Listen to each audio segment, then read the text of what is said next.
Hi, my name's Kathy, and I'm a Colorado Master Gardener at Jefferson County. Colorado Master Gardeners are trained by the professors at Colorado State University. We're here to return gardening power to the people. We want to help you solve your gardening problems, and we want to answer any questions you might have about gardening too. Today, I'd like to give you a few tips on how to keep your vegetable garden healthy during this growing season. The first tip I have for you is to use good cultural practices. Vegetable plants require regular and adequate watering. Here at the Research Garden in Jefferson County, we use a drip watering system because we find that's the most efficient way to put water right at the root zone of the plant where it's needed. Overhead or hand watering sometimes puts a lot of water on the foliage of a plant. That's not a good thing. It's really an invitation to pests and diseases for your garden.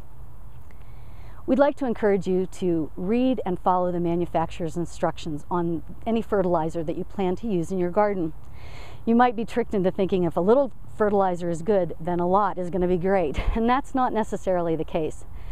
Excess nitrogen, which is a component of fertilizer, will cause lush foliage to grow, but will inhibit fruit set, and we want fruit set in our vegetable gardens.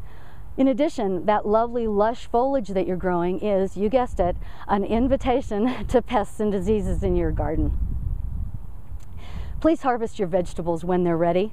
Make sure that you're taking the produce from the plant as it appears, because a plant that's holding on to its produce is not going to produce any more. To keep your vegetables coming all season long, harvest your vegetables when they're ready. The second tip I'd like to share with you is to spend some time in your garden every day. I know that you just spent a lot of time preparing your garden beds and planting your vegetables, and you're ready for a break, but this isn't the time. You want to be out there monitoring those plants and making sure that there aren't insects and diseases attacking your plants. While we're talking about insects, I'd like to remind you to remember we've got beneficial insects as well as the harmful ones.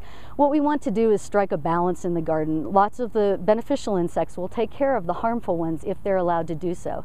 If you remember that the chemicals that we apply in our garden to take care of the pests also harm the beneficial insects, maybe we can raise our level of comfort with some of those insects that we're going to find in the garden.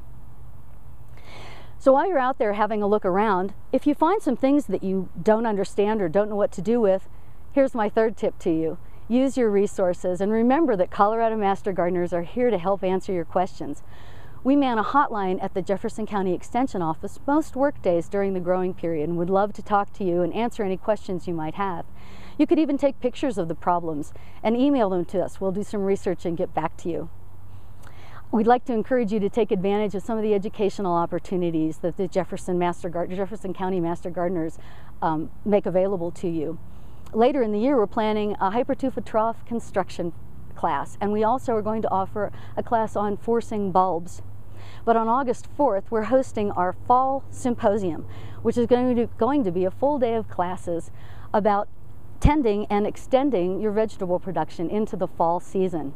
If you're interested in that, give us a call at the hotline and we'll tell you how to go online and register for the classes. So we hope to see you there. In the meantime, thanks for joining me, and we'll see you in the garden.